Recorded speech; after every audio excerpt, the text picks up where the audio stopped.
Hello, comrades. This is a video that I wanted to make because, one of the most common attacks against communism that people use is they say, oh, the Gulag system, the Gulag. So what is the Gulag? The Gulag was the Soviet prison system from the 30s to 50s. But the point that I wanted to make was that, because people always say, oh, look at the communists, they had these Gulag systems. Well, I don't think this has anything to do with communism, really. It's kind of a coincidence, in a way. Weird sort of coincidence that got incorporated into the Soviet system. So here we got some people from the Soviet Union. They're making a road through the wilderness. Then, for comparison, here we got something from the Tsarist Russia. This is from Sakhalin. It's a prison island used by the Tsarist Russia. So basically, the Soviet Union had the Gulag system, and they had a number of new so-called penal colonies. But largely, it was based on what they already had, because the Tsarist Russia, the Russian Empire, had a number of penal colonies and all kinds of things like that. Both Lenin and Stalin themselves were sent to these places of exile. And so, yeah, there were places of exile, but then there were also, labor prisons, labor colonies in the Tsarist Empire, Russian Empire. So, although the Soviet Union founded some new ones, they largely just used what they already had. The next point is that, penal labor wasn't anything out of the ordinary. Like, nowadays, it's easy to use it as an argument against the Soviet Union just because it's weird. People are not familiar with the concept, but penal labor was basically used by everyone at the time. So, the British were using it, France, Scotland, New Zealand. So New Zealand had penal labor, like brutal penal labor until 1954. Scotland had it until 12th of June 1950.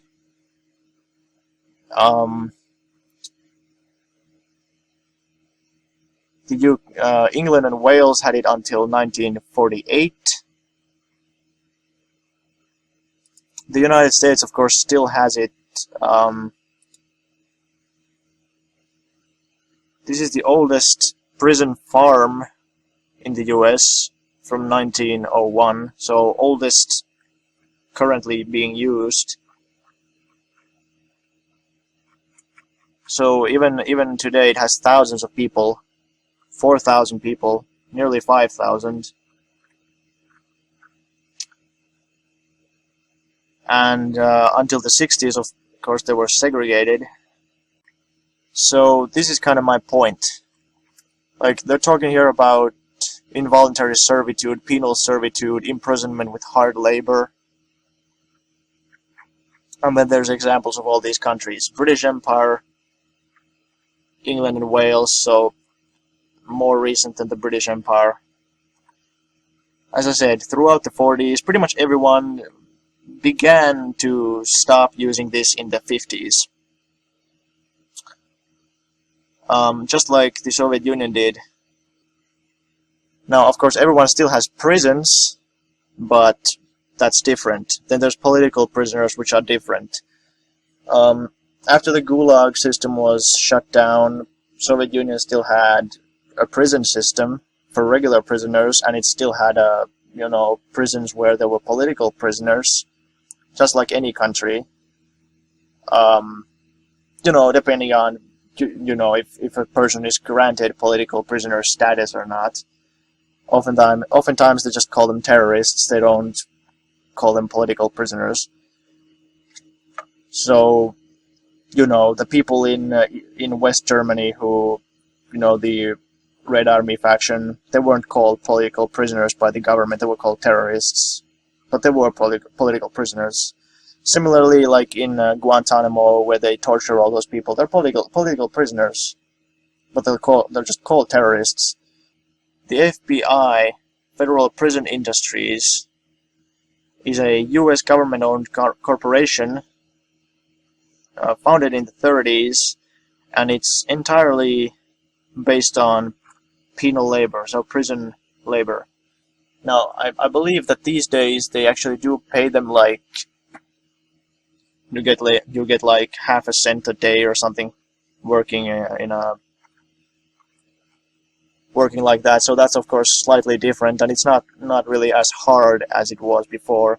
But basically, up until the 50s, everyone was doing it. So it's kind of silly to just point at the Soviet Union and say, oh, how dare they use penal labor? Everyone was using penal labor until the 50s. I don't know what exactly happened in the 50s why everyone decided to stop using it.